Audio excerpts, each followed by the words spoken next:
how to easily create the homeschool high school transcript. Emphasis on easy. What are the 3 parts to the high school transcript?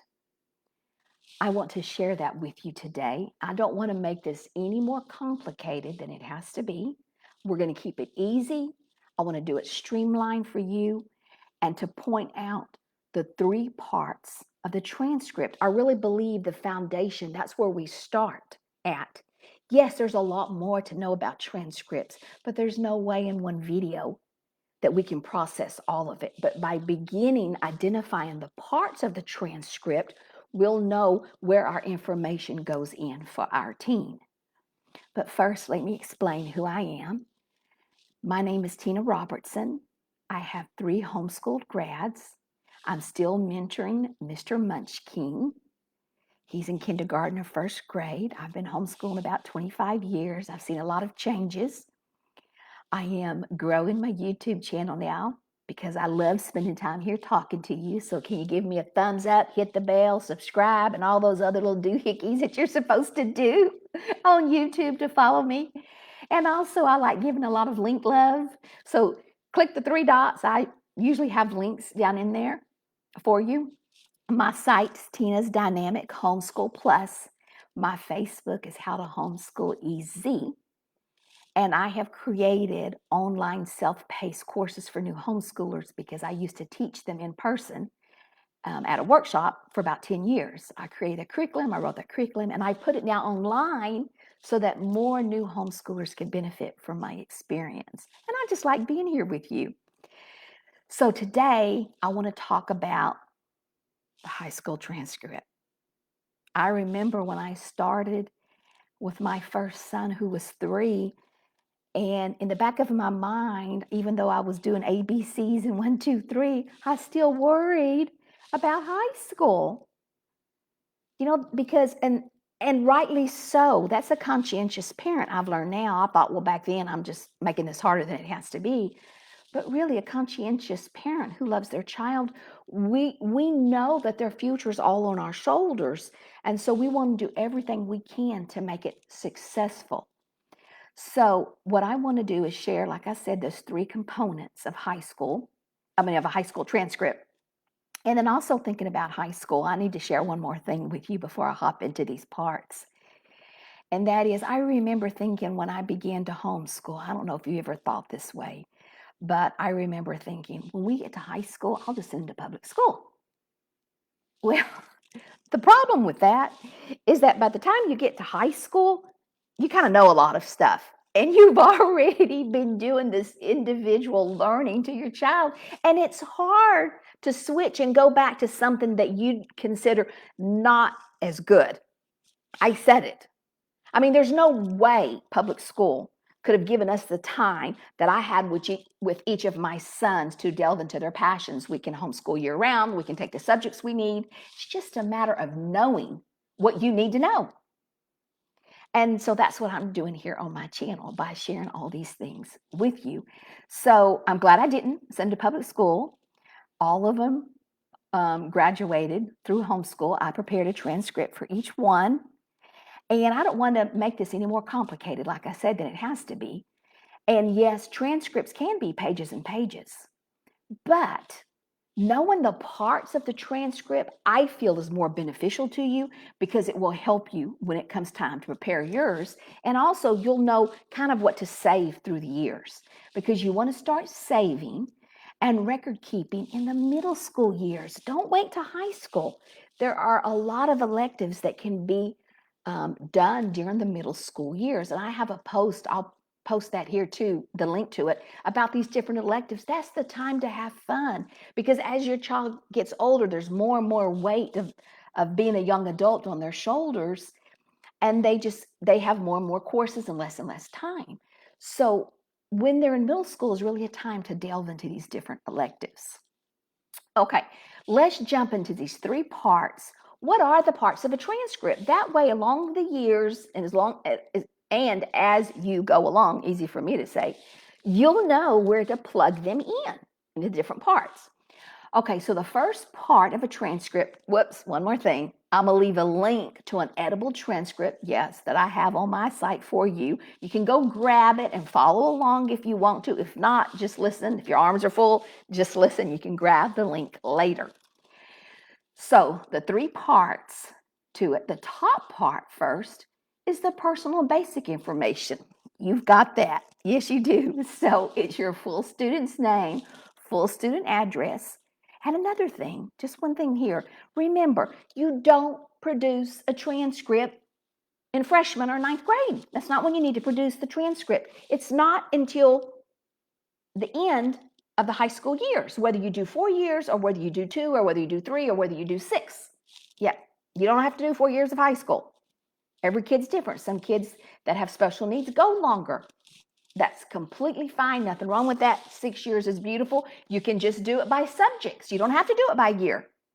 There's many different ways. So I encourage you, don't add a student address. It might change before then. And just remember, you have a 5-year-old now, but you'll have a 14 and a 15-year-old who has different opinions. Help. He or she will give you help about what they want to dive into. So it's not going to be just all on your shoulders when it comes to preparing this transcript. You will have a teen who's entering young adult that should have input into it as well. Okay, so the personal information like date of birth, sex, and some of them even require social security numbers, some of them don't. I'm real apprehensive when I put that. I check first with the college to see if it's even necessary today. Some of them say yes, some of them say no. The point is, if your child is on a college track, you want to check with them. Is that required on the transcript? A lot of colleges today just take test scores. I still prepared a transcript, but a lot of colleges are like, test scores isn't enough for us, and they're in. And that's all they needed. But I still had a transcript for each of my children. Date of graduation, total number of credits earned. Again, you won't have that number until the end of the high school years, whether it's 2, 3, 4, 6, whatever, how many ever years, you won't have that completed. I do have some high school planning sheets that can help you keep up with it too, year by year. Okay, that's the first part. That's the top part of the transcript. Okay, the middle part is the fun part. I call the fun part. This is the information about courses and subjects. Now, keep this in mind. Transcripts can be pages and pages. And you want them to be pages and pages because that is where you do your course description. For example, follow me on this. When you're preparing your high school transcript, you want it to look uniform to other ones that other colleges are seeing. That's not the time to type in the 7-line description, or that's not the place to type in the 7-line description of the course. You put English 1, but in the course description on a separate page, you'll put what the English 1 course was or is. English 1 can mean grammar for some students. English 1 could mean composition. English 1 could mean public speaking. It could mean writing an essay, or the whole year could be about writing and studying the ancients. So English 1, then they can go look and see what is your course description on another page. But it keeps it uniform as they're looking. English 1, English 2, English 3, English 4. Okay, same way with math, same way with history, same way with social studies. However, I don't like the term social studies, but it's a term used by a lot of colleges, so social studies it is. But I just went on to explain in my course description what we actually did, whether it was a unit study or map study or history or a focus on geography. Okay, you following me along? You following along with me? So these courses, the description is not right there on the transcript on the front page. We want to keep it simple. We want to keep it clean. We want to keep it uncluttered. We want that counselor to be able to glance at a second and look at it. Then the other pages have the course description and what the English 1 was, or history, or science, whether it was chemistry, botany, what was it they studied?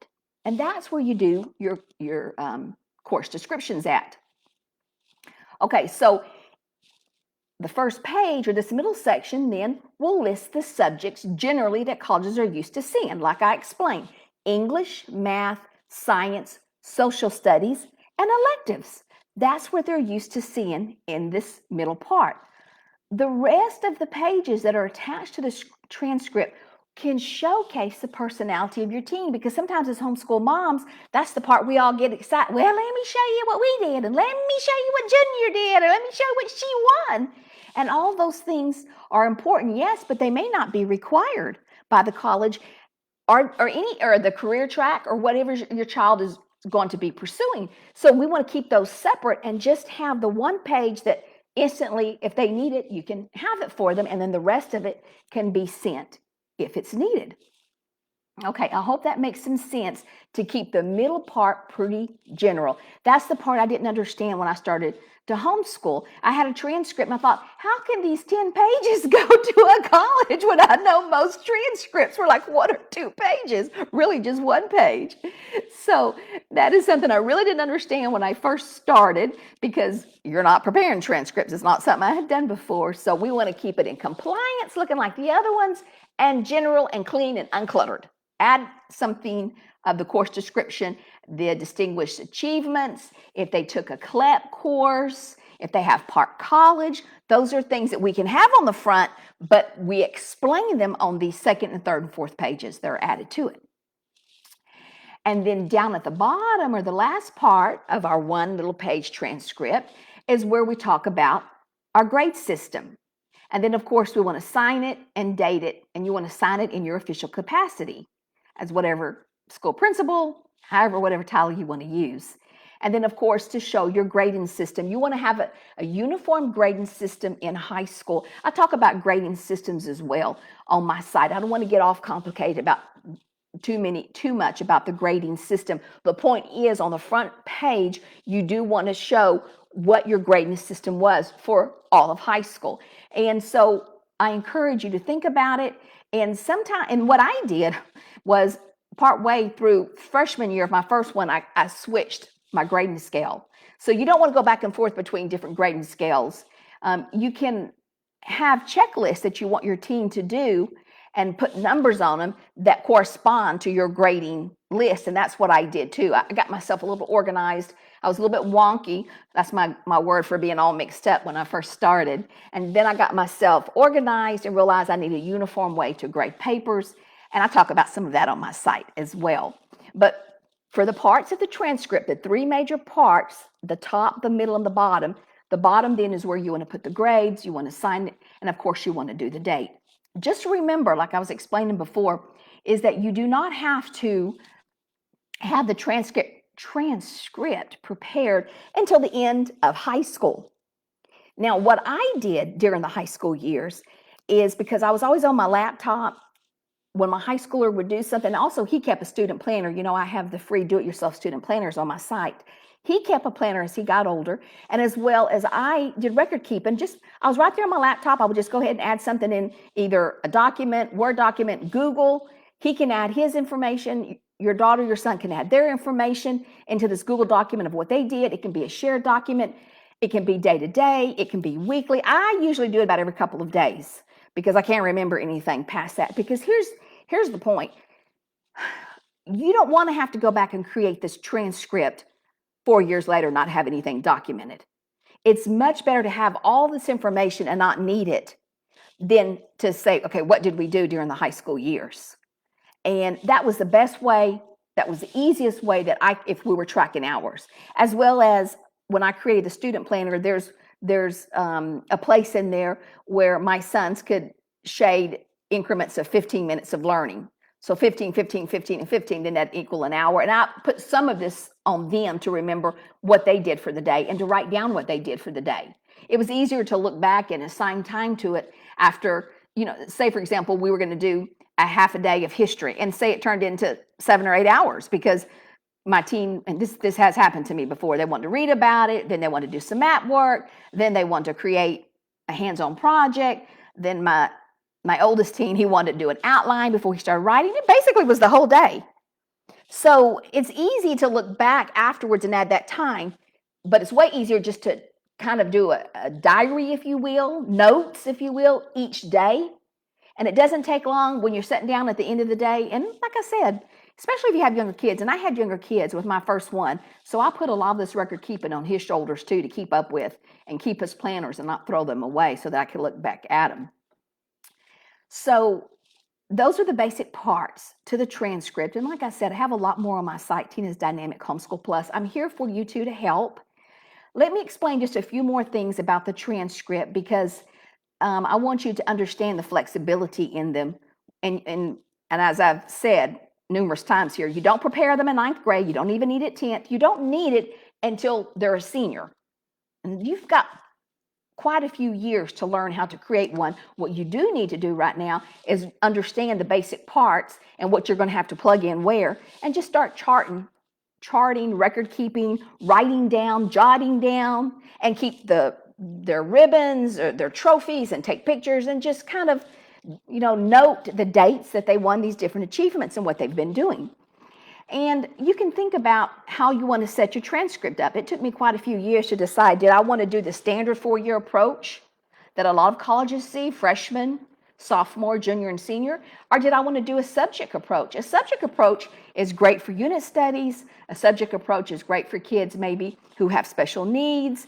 You don't really have to date when they covered it. It's just English, and you just do the topics and then just you can say English 1, 2, 3, and 4 and give a grade. You don't have to say it took them 2 years to do English. None of that's necessary. There's nothing that says that high school has to be done in 4 years. Now, of course, some of this, I'll do this caveat here, some of this you do have to check with your state law. Some states are more strict. Very few, a handful, are strict about the diploma. Some of them, I know one in particular, and I still need to check their law and see if they have updated any. They really want a diploma that comes from an accredited school because curriculum is not accredited, only schools are. So you needed to find out what is it that they want on the diploma, which affects obviously how you fill out the transcript or who's going to fill out the transcript. In addition, these extra classes that your child takes, they're going to fit on this transcript as well. Like I said, the 2nd and 3rd pages. And keep this in mind, one more thing I want to tell you is that when you're doing credits don't have to be always in a whole. Credits can be half. For example, you might do an art study the first half of the year and then maybe do ballroom dance the second half of the year, like I made my sons do who didn't want to do ballroom dance. But those were one of the things that I picked out. Of course, they all ended up loving that. And I wanted something different. Up until that time, we'd done a lot of fine arts. I just wanted something different. I wanted something physical for them and never dreamed they would like it so much as they did. But I called it fine arts, 1 credit, but part of the year was actually art, drawing and understanding art, and the other half was ballroom dancing. They're both 0.5 and it equals the 1 credit. So just remember, there's flexibility in the credits as well. And I can talk some more about those on another video. Again, look for the links here at the bottom. I appreciate you being with me today. Please give me a thumbs up, follow my channel. I'm just loving it. I'll put the links again, share with your friends, and you'll find what you need on high school things at my site, Tina's Dynamic Homeschool Plus. Have a super day. Until next time.